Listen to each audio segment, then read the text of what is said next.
Let's start off with the the man, the myth, the legend, the Hall of Famer, the Daniel High Hall of Famer. My man, taught me everything I know, and even stuff I didn't know. Um, Anthony Crooks, the man. And also to joining us today, because again, it's the Crooks family, it's the Crooks Family Sports Talk Show, and it's my brother. He's a pastor.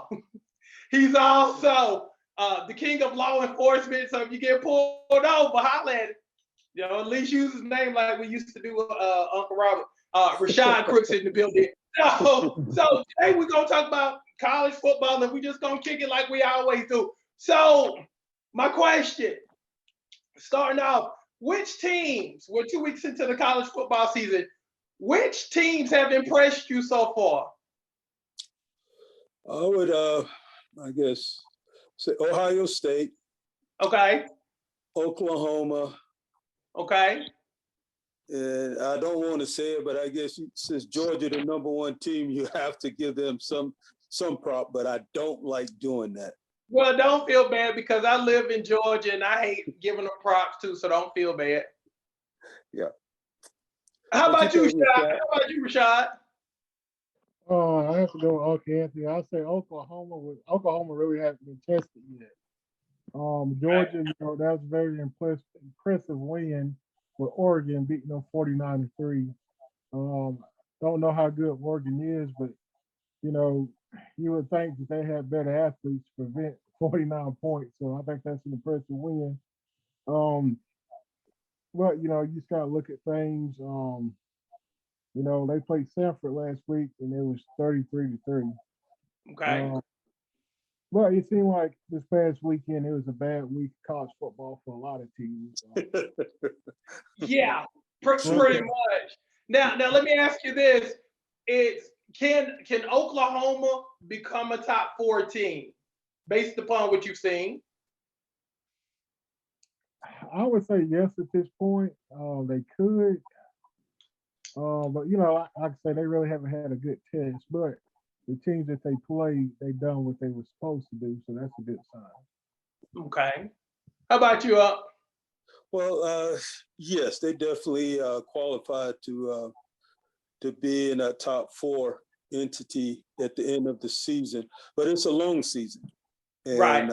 And I think they have the chemistry to really perform, to be at that next level, because you never know about the SEC, and then Right. you're looking at Clemson representing the ACC. So I mean, it's going to be a narrow window because they still have Michigan in the mix, and I still don't know how that happened. But I never could understand that either. But yeah, the little 10, that's what I call them, the little 10.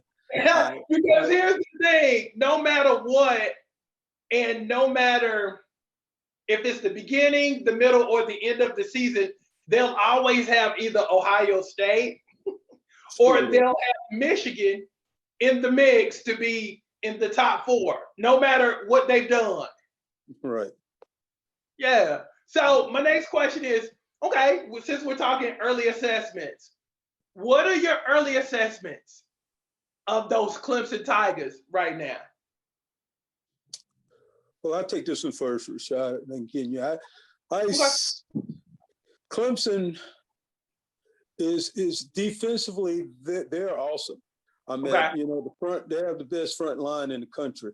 Secondary is still young, but the linebacker is going to have to step up and be a big part of how far they go in this thing.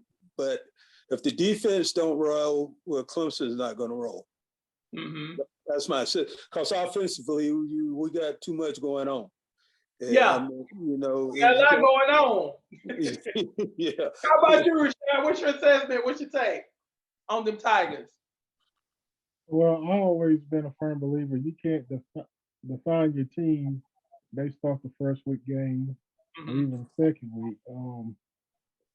Defense played lights out against Georgia Tech, looked real aggressive against Furman, a much less talented team. They wasn't as aggressive, and they didn't perform as well. offensively, there were some good things that we've seen. Looking at history as far as coaching goes, if you look back to probably 2015, it always takes the team about the fifth game of the season for the offense to really get going. Right. You look at the 2015 year, they went to the national championship. Let's see, Deshaun Watson passed for 4,100 yards that year, and he rushed for over 1,000. Wayne Gallman broke a record at the time, but eventually got broken by Travis Etienne. He rushed for 1,500 yards. But the offense started out slow. They scored 20 points against Louisville. They only scored 24 points against Notre Dame. But eventually they got booming. And the same thing in 2016. They played Auburn. They only scored 19 points. Troy, they only scored 26. Georgia Tech, they only scored 24 points. But eventually the offense got booming. Okay. Give you some other examples. 2018, 28 points against Texas A&M, 27 against Syracuse. They got going. Let's say Well, let me ask you this. Let me ask you this. Let me ask you this. In terms of the areas, where do we, if we're going to be a contender, what areas do we need to tighten up in? And I know it's early. What areas do we need to tighten up in to become a championship team? Start with you, Up.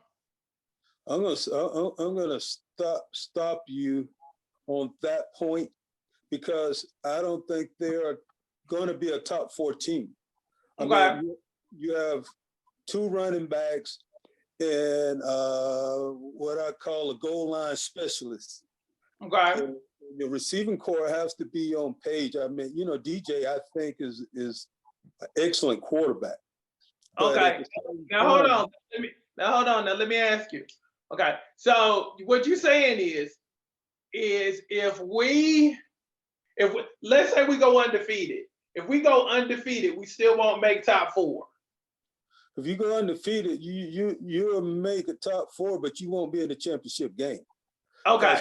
The only way that you've reached that championship game is if your defense is just lights out on everybody. Offensively, the receiving core, you don't have a Mike Williams, T. Higgins, or anybody that can get down the stretch the field.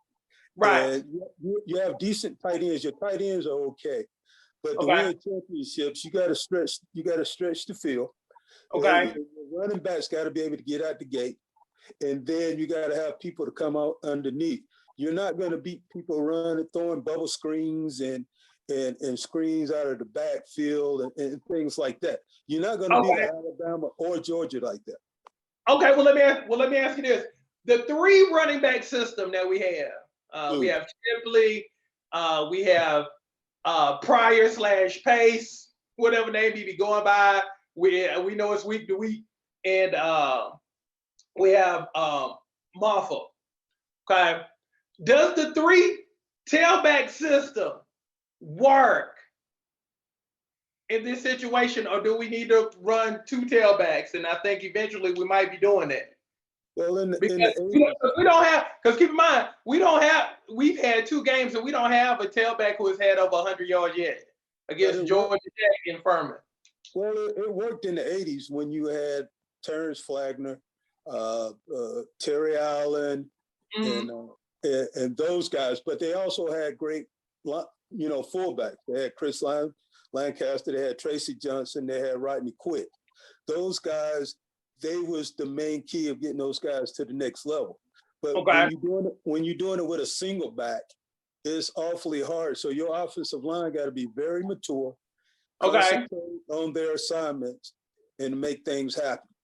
So, Well, let me ask Rashad something. Rashad, speaking of the offensive line, do we have the type of offensive line that can get us to the promised land, or is it too early?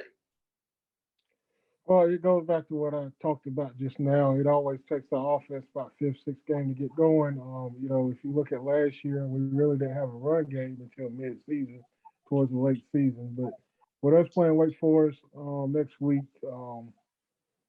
we have to be focused. We have to be able to be ready to score points. We can't play like we did against Furman. That's gonna be the same thing with NC State. But I feel Okay. like going in the season, we were supposed to be a run first team. Like you said, Okay. we have three talented backs. So Yes. the offensive line is, they got to get going. We don't have the talent that we once had with Sammy Watkins and Luke Hopkins or Mike Williams. We don't have that talent, but there's some talent at running back. Okay. Um, Well, let me ask you this. So, on a grade of A to F right now for our offensive line, what would you give them at this stage of the game right now?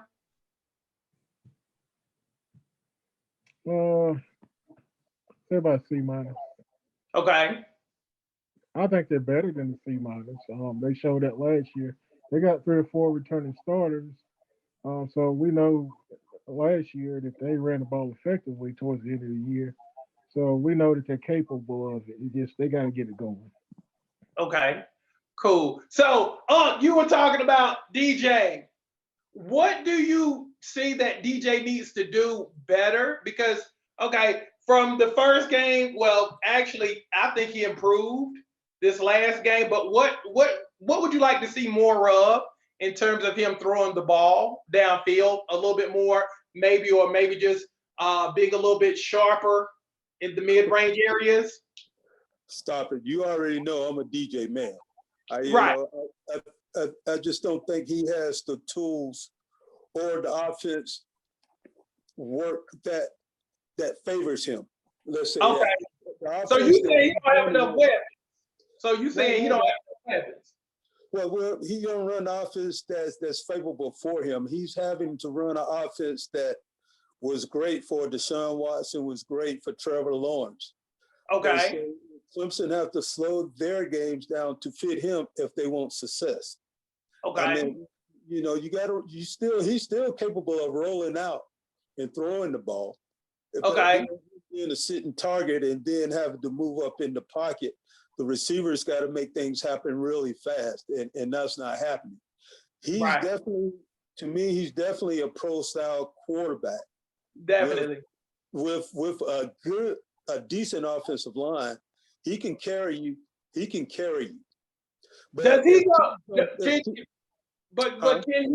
Can he get you through the season being undefeated? Because, like you were saying, I don't think we can afford to lose a game and make the top 4.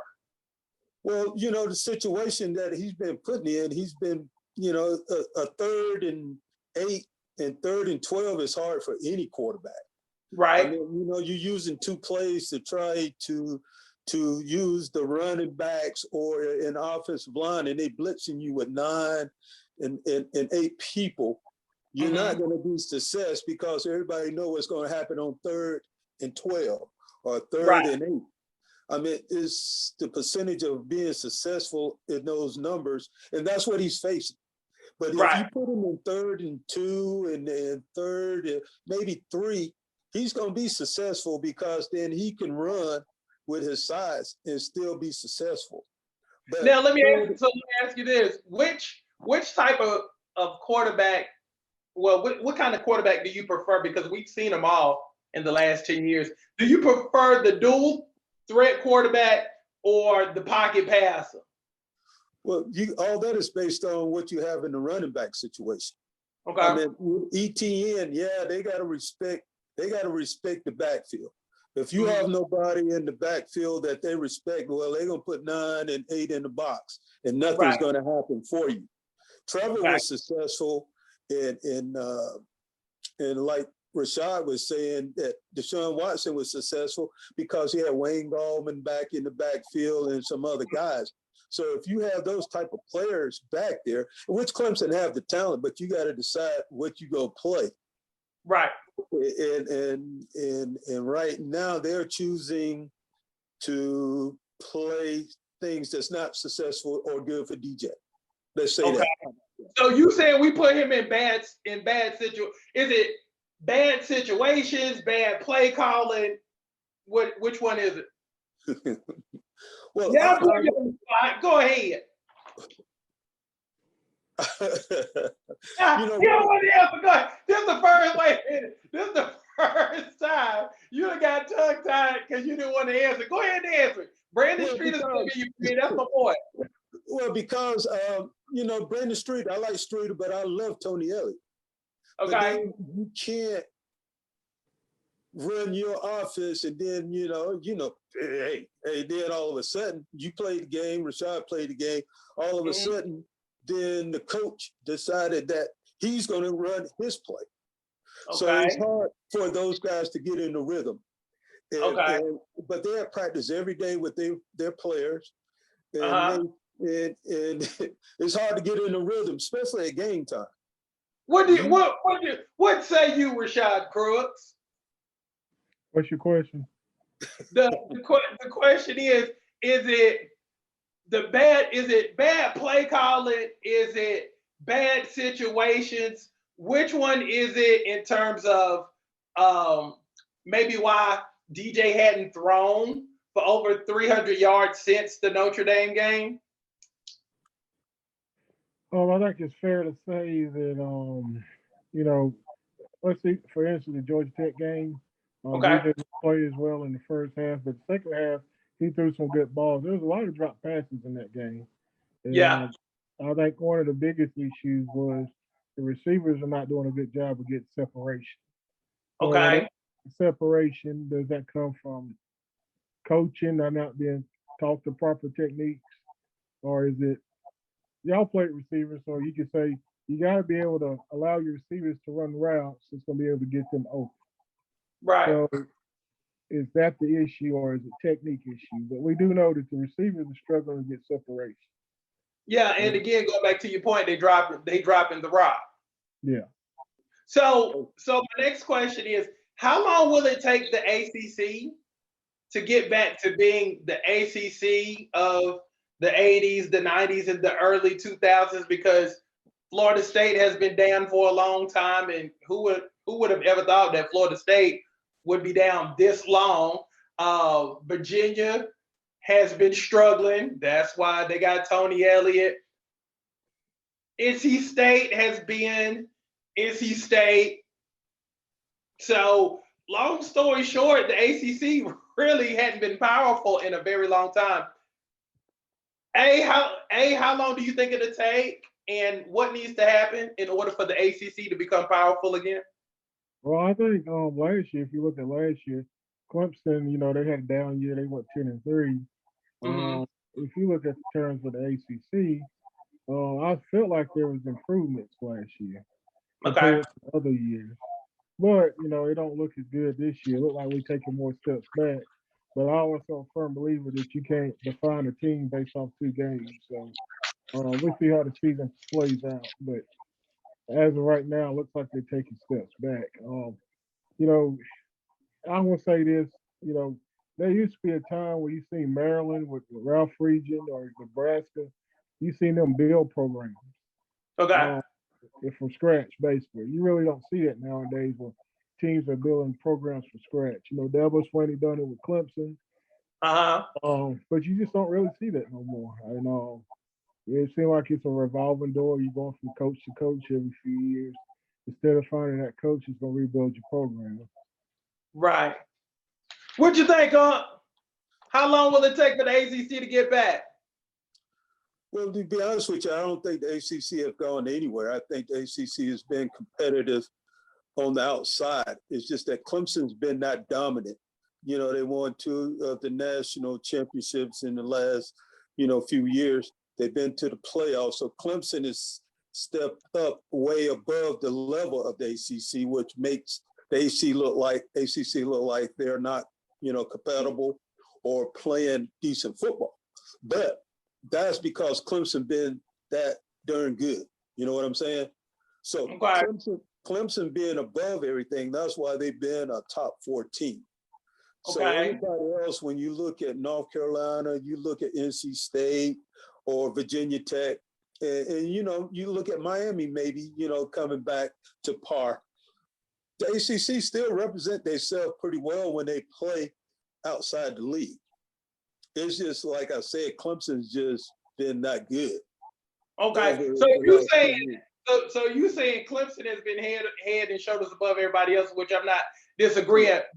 But we have given up some horrible games outside of the ACC. What was it? Old Dominion that beat Virginia Tech last week. Virginia Tech came back to beat Boston College, and so I think for me it's just the ACC needs to be more consistent because again we can drop some games, but everybody has been dropping games. I mean, even if you look at Georgia Southern beating Nebraska, so I think every league has kind of taken a hit. Well, yeah, transfer protocol going to do that for you. And then this COVID thing that everybody get to play 9 years, you know. So. Yeah, because Chase Bryce done been at 5 different places. I mean, but he wins. I wouldn't say that. I mean, because he pulled off a major upset at Texas A&M, but I guess if you had 6 or 7 years and you've had 3 teams, you should be good. You should have experience. But is that supposed to make college football better? So, say what now? That's supposed to make college football better? What's that? Is it supposed to make it more competitive, but everybody getting an extra year eligibility? Well, at the end of the day, you're supposed to get better. But again, if you playing 10 years in the league, if you playing 10 years in the ACC, you should be pretty good by now. I would imagine. I'm just saying. So I mean, this is what's going on in college football, what people don't understand, and I think some people get it. If you're recruiting me to be one of your top guys, and I'm coming in and you telling me I'm going to play, I'm going to play right away, and then when I get there, then I got to compete against for who the fans like, instead of the coaches playing the talent. And then when those guys decide that, hey, I got transfer protocol, I can leave. Well, I'm not going to sit here and watch somebody that I know I'm better than them take a seat. It's not going to happen. And then people get upset when that player decide that he's not going to sit and watch this other guy play before him. So he's gone. Yeah. I definitely think the transfer portal I think the portal has been a good thing and a bad thing because it gives people the opportunity. I mean, shoot, you look at Jalen Hurts. You look at Baker Mayfield. I mean, you've had people who have transferred. You look at Cam Newton. You look at people like Randy Moss, who was at Florida State, ended up at Marshall being a NFL Hall of Famer. I think it works. It definitely works. And I think it cuts down on the promises that you can make to a kid because now they have options now. Right. They have options and then they can play immediately and produce. And I mean, it just gives you more opportunities, but it keeps everybody honest. It keeps everybody honest. And I think that's college football. Well, I'm more or less talking about the fans. Oh, okay. So you're talking about the politics of the game. Well, yeah, absolutely. Go ahead. So you can't get upset if a kid don't want to do that. If you don't want to sit behind somebody else and you cheering for somebody else to play, the guy and the coaches deep down inside know that this guy's better than this guy that's starting before him. Right. But everybody else say, wait your turn, you got to wait your turn. No, some of these guys shouldn't wait their turns because they could play right now. Totally agree. And if you practice every day and you know the guy in front of you ain't better than you, then you got to go. Absolutely. I mean, you got, this is your opportunity. You getting older and you want to play. This is the way that some of these guys get out of situations where they're born into, and some of them don't want to go back home. because they in situations. So this is their opportunity, and if they're not getting an opportunity to perform, they know their situation is to go back home, where some of them don't want to go back. Right, because a lot of them come from bad spots. Absolutely. Not everybody is coming from the suburbs. So that's what's up. So fellas, thank y'all for joining me on the Sports Talk with the Crooks. Y'all, thank y'all for hanging out with me online. And shoot, we'll hang out again next week. Y'all be good. That's what's up.